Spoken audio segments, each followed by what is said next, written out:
USCHO.com. This is the USCHO Spotlight, a weekly podcast from U.S. College Hockey Online at USCHO.com, featuring conversations with college hockey coaches and players and journalists who cover the sport. Welcome to USCHO Spotlight for Thursday, February 17th, 2022. I'm Ed Trefzger alongside Jim Connelly. This podcast is brought to you by DCU Digital Federal Credit Union.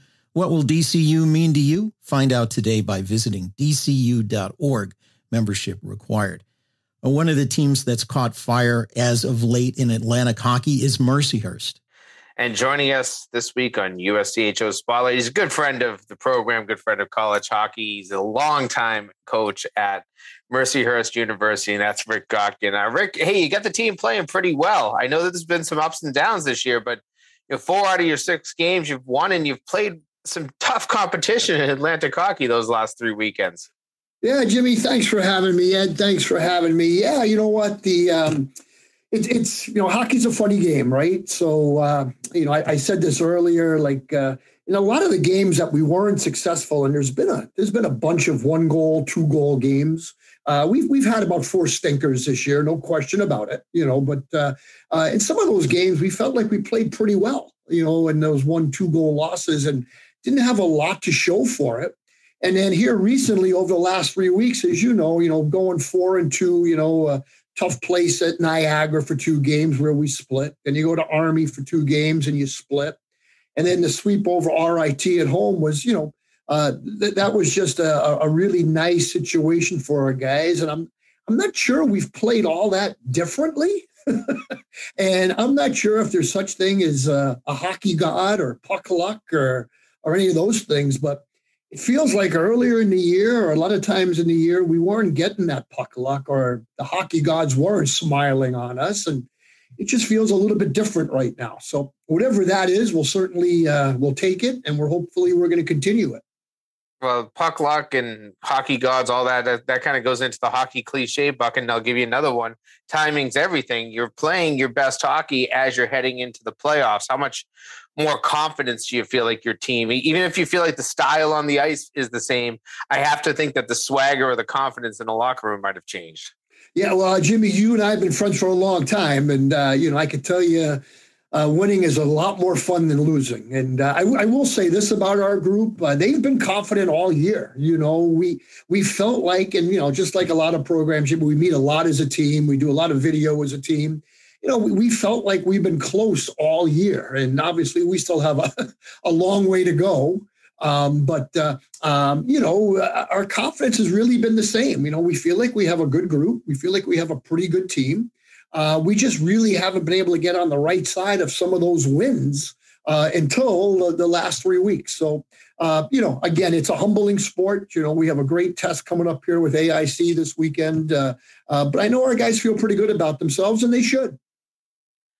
I'll go into some of your individual players here, and I'll start with your top 3 scorers right now. Austin Heidemann, Carson Briere, Dante Sheriff. The one thing that all 3 have in common, they're part of your sophomore class. And that's a class that I have to think that has gone through some unique experiences last year completely in a COVID year, the stops and starts, the no fans. They're probably just starting to feel like college hockey players now. So to know that they're coming into their own pretty early in their Mercyhurst career has to feel nice. Yeah, no question. I mean, I don't think those 3 guys are any secret to any of our opponents as they know about us and they scout us. And really, those 3 guys are dynamic. They're dynamic individually and they're dynamic collectively. And, when they get the puck in the offensive zone, they really can take you out of your seat. They're that exciting. So they've been really, really good. Carson and Dante have had a couple injuries, so more so Carson and Dante. So they've missed a handful of games. Austin, I think, has played every game but one. But they're a group that we put together early this year. Actually, we put together at times last year through the COVID year. And they've been really good together. And really, I think, Jimmy and Ed, I think their best hockey is yet to come. I mean, like you said, they're only sophomores. And, if we can keep that group together, it'll be interesting to see how they do as juniors and then ultimately seniors. In goal, Kyle McClanahan has been playing some really solid goal of late. He's raised his save percentage up to a .925. Goals against, still on the high side in the twos. But when you're, putting up a shutout here and there and really doing the right thing in net, what do you like about the way he's started playing of late? Well, Jimmy, we knew when Kyle came in, he was going to be a really good goaltender for us. And, even during this whole year, we've seen how good he could be. It's great he's finally starting to win. I mean, I don't know how many games he's played earlier in the year that we lost 2-0 or 3-2 or 2-1. And, his numbers are always pretty good, for a team that's really built on offense.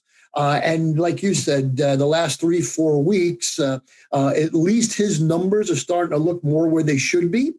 Because he's played so well for us and he's given our team a ton of confidence. Yeah, those numbers, actually this past weekend, .974 save percentage 2 weekends ago with Niagara, the same thing, .945 at Army. Those are not just good numbers. Those are spectacular numbers. What's been the change for Kyle along the way? Ed, that's a great question, and I'm not sure there was one thing. Like I said, we've been looking at his numbers, as we do all year, and we felt like he hasn't gotten a lot of run support. We play in a league where teams like to shoot a lot. I mean, they just throw pucks to the net. They throw pucks from the half wall. They throw pucks from the blue line. They throw pucks from the goal line. I wish I could get our guys to throw pucks at the net more often, but there's been lots of shots coming from lots of areas, and I really believe he's been solid for us all year. Maybe he's had one bad game, maybe where you could say, gee, he wasn't that good, but he's been that good all year for us, Ed. And I think he's getting run support. We're starting to score, obviously, on the offensive side, and I think through this whole thing, we're just gaining more and more confidence, him included. What does that do for the team playing in front of him, knowing that you've got a brick wall in net that night? I think it's tremendous. I mean, again, we're a team that's built on offense, as you know. We've been that way for a long, long time. And I think our guys know when they can get a little more risky up front and do some things with the puck offensively, and they know they have a guy back there that's playing very well and seeing it, like Kyle's seeing it. We don't talk about it, but I have that sense that that's what's happening. Right now in Atlantic hockey, I think these numbers are correct. Second place and eighth place are separated by 5 points going into this weekend's games. Always seems like it comes down to the end of the season in that. What's it like coaching in a situation where the league is so volatile and that so much is on the line? It's like your playoffs have already started. Yeah, for sure. And that's funny, Ed, we talk about that we're trying to play playoff hockey. These are playoff series. We started talking about that at Niagara and Army and in RIT and certainly AIC coming in and next week Canisius. And, and especially for a team like us that's still trying to, fight and claw to move up in the standings. We have a big standings board in our room, like most teams. We erased it in January. We just erased it, and we took ourselves out of last place or ninth place and put us alphabetically somewhere in the middle, like all the other teams alphabetically. And we said, you know what? Let's not worry about the standings board. Let's worry about just finding ways to continue to get better, and let's focus on us. And let's just try to play good hockey. Let's try to play the right way and see where that gets us. So we really haven't looked a lot at the standings, even though I do know. You are correct. Between second and eighth, there's not much of a jump. But what we need to do is we need to try to find points, and we're going to have to play great this weekend against a great AIC team. That has a lot at stake as well. So, we've been fortunate the last 3 weeks to find points. We couldn't find points here against Air Force a few weeks ago. We couldn't find points at AIC a few weeks ago, and we couldn't find points at Bentley in early or late January. So those are the 3 weekends we look back at and we talk about, what could have been to this point. But that's over and done, and we're focused now, like you said, on being 4-2. with 2 huge weekends left in the regular season. And hopefully we can find some points. And if we can, who knows where we can end up. I want to get your take on something AIC coach Eric Lang said to us a few weeks ago. He said, we don't have any teams in this league that are like the Michigans or Minnesota States, but there are no bottom feeders either. Is that a correct take? I think it is, Ed. And, you and I, we've been around a long time. Jimmy's been a long time. This league has evolved into such a competitive league. And I think it all depends on when you play a team, where you play a team, a bounce here, a bounce there. And again, I'm not familiar with all the other leagues, but I could tell you, 20 years ago, there were teams that were in the bottom and they played like they were in the bottom. I could tell you we're in 9th place. I think we're a lot better than a 9th place team. What that translates to be. I could tell you Holy Cross is a couple points behind us. And I told someone in October when we played Holy Cross back-to-back weekends or a couple weekends apart, that's a good hockey team. A really good hockey team. So I could tell you, there's anyone that's comfortable playing anybody in our league, I think is making a mistake, because I think it's super competitive every single night. And I think really all 10 teams are really, really good. And I think anybody could win this thing. And when you look around the league, there's a lot of great coaching. No question. Yeah, no question. I think we've been blessed in our league with guys that have been around that have done an absolute great job in their programs. And then certainly some of the younger guys that have come in and, whether they be, Billy Riga this year for the first year as a head coach, or the things Eric Lang has done in 4, 5, 6 years at AIC is incredible. But then you look at guys like Wayne Wilson and Frank Siratori and Brian Riley, and the list goes on and on and on. Then you look at that middle group. You look at guys like CJ Maritolo, and you look at guys like Ryan Soderquist, and I'm probably forgetting somebody as I'm trying to run through the league. But I tell you, every team we see is super well prepared. And every team we see seems to play great against us. So I don't know how they play against other teams, but I can tell you there's been no easy nights for us. And obviously our record shows there's been no easy nights, and been a lot of 1-2 goal games on either side. And, Ed, you were here last weekend. We swept an excellent RIT team here. They're really good. They're really good. They're really well coached. They're a scary team. I mean, they're a really good hockey team, and, we were able to take 6 points. We'll take them and we're happy. But, it's not lost upon me how good RIT is. More with Mercyhurst's Rick Gotkin in a moment. This podcast is brought to you by DCU, Digital Federal Credit Union. Visit dcu.org. This is the USCHO Spotlight, a weekly podcast from U.S. College Hockey Online. Know how people say life happens? Well, for me, life was happening, and I needed a new truck. I didn't have time to shop around for a good loan, so I got one from the dealer, higher interest and all. Month after month, those payments were squeezing me. So I went to DCU. They refinanced my loan and helped lower my rate, which lowered my payments. These days, I have more money in my pocket for whatever life throws at me. What will DCU mean to you? Insured by NCUA. Membership required. Visit dcu.org.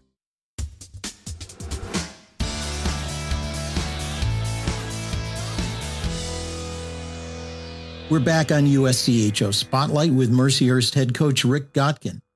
I'd like to touch on the topic of transfers. You have a few that came in this year. One key guy, Pierce Crawford, is also captain, grad transfer from Notre Dame. I wanted to ask you about transfers in general, but also about what you saw in bringing in Pierce that said, okay, here's a captain for our team, even though he's new to the program.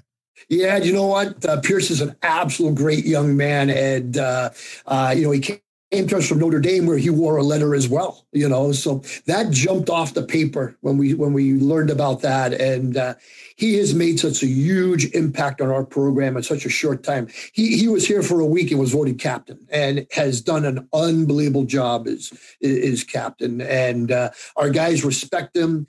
He's a great leader. He has a great sense for the locker room. He leads on the ice with his work ethic is second to none. He just works. You saw him. He just works and works and works. And, he's a guy that we're going to miss a great deal, even though he's only been here for 1 year. Personally, I don't like the whole transfer thing. but I'm one of those older coaches, and I understand it's what it is and it's here. But I just think, again, players coming and going. I talked to a young man yesterday who's playing in the Ivy League, who is graduating from his Ivy team this year. Great player, great kid, great student. He wants to do another year, and where he's at, they don't have a program for him. So he's sitting on an Ivy League campus. He's playing well for this team. He's gonna play this weekend for this team. Try to do everything he can to help this team be successful. And he's talking to us about transferring to Mercyhurst. It just doesn't seem right. It just feels like it's a wrong type of thing. But I get that, it's here, and that's the world we live in. We will always continue to look for a transfer or two or three. And certainly if they could all be like Pierce Crawford, we would take all of them. But I just don't like the whole concept. I like, a young man commits to a school. He goes to that school. He goes through the ups and downs, whatever they may or may not be. And, he plays for 4 years. And if things are that bad, whether he's not playing enough or it's a different philosophy or it's just a bad fit, that person wants to go and transfer and have to sit out the year and whatnot. I think that's how it should be. But at the end of the day, transfers are here. I think it's changed our game. It's changing our game. We don't have lots of them, but certainly Pierce is an excellent example of what a really good transfer is for us. But the whole idea of having transfers and possibly even having guys leave as transfers, I just don't like it. Rick, before we let you go, I usually would ask you to handicap your opponent this week, and I think you've done a pretty good job of that. So I'm going to throw kind of an outside question. This is your first year as a member of the NCAA tournament committee, Division I men's NCAA tournament committee.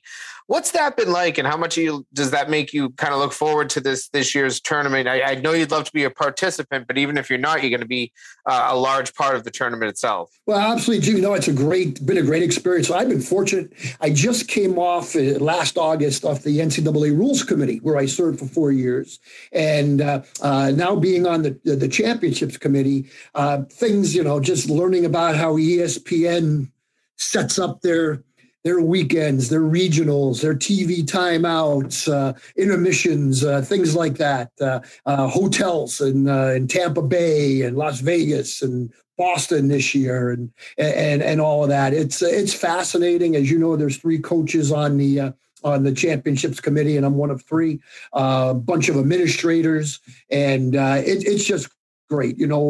I've always felt like it's just great to be able to give back to this great game that's given so much to so many of us. And the Rules Committee was unbelievable, just being able to affect a little bit of a say on the on-ice rules and how the game is played, not just in Division I hockey, but Division III hockey and men's hockey, women's hockey, and there's one rule book and whatnot. So that was a super satisfying, rewarding experience. And the whole concept of the Championships Committee has been different than the rules. But again, another great experience. And I get to work with some really, really great people through the NCAA and even in the coaching bodies and assistant ADs, athletic directors. It's great. I'm looking forward to, I don't know where I'm going for the regionals yet. Haven't gotten that assignment, but I do know I'll be in Boston for the Frozen Four, and I'm looking forward to that. We look forward to that as well, because I don't get to see you enough anymore, and it'll be great to have you in Boston for a great event. Rick Gotkin, your team is playing great. It's almost the stretch run right here in Atlantic hockey, so I wish you the best of the luck the rest of the way. Awesome, Jimmy. Thank you, Ed. Thank you for having me, and it's great chatting with everybody. That's Mercyhurst Rick Gotkin. Jim, always fun to talk to Rick. It's interesting to hear his take on being part of the committee. It sounds like somebody who will be and who is a good addition to that. I mean, certainly. I mean, he's seen this tournament at every level. I believe he's the only coach to coach the Division III, Division II, and Division I national tournament. And that's very impressive, all with Mercyhurst, which is even probably more impressive. So I do think, you look at Mike Schaefer, Bob Daniels, Rick Gotkin, those are the 3 coaches this year that are on the committee. And you're bringing such a wealth of knowledge. It's not just, okay, let's make sure that we have our I's dotted and our T's crossed. But their opinions should mean something because they've seen it all. They've been there. They've been through it, whether it's, actually coaching a team on the ice in that tournament or just being there. I know Rick for many years when they would have the youth clinics at Frozen Fours, he would participate and always was, very generous with his time in that. Those are the types of people you want running such an important part of NCAA hockey. I love hearing the coaches that are old school and are not so wild about the transfer system. We still have to learn a little bit about how that's going to affect things. And certainly we have the couple more year bump of the extra year of eligibility. But going forward, I wonder if things are going to kind of settle down. Maybe as coaches find it's not exactly what they want, and maybe as players start to learn the grass isn't always greener. And that's correct, Ed. And, one thing that we have to remember from the player's perspective, you only get to do it once for free, if you will. And when I say free, I mean that there's no penalty. You don't have to sit out a year as you used to when you transfer. So this is not true free agency. If you're not happy in your second home, hey, guess what? You're still not in a good position. And next time you transfer, if you're going to leave there, you're going to have to go find yourself, a place and sit out a year. And, at some point, transferring will become something that is a little bit too much. I think we will get back to the day where you maybe have a dozen transfers in a season.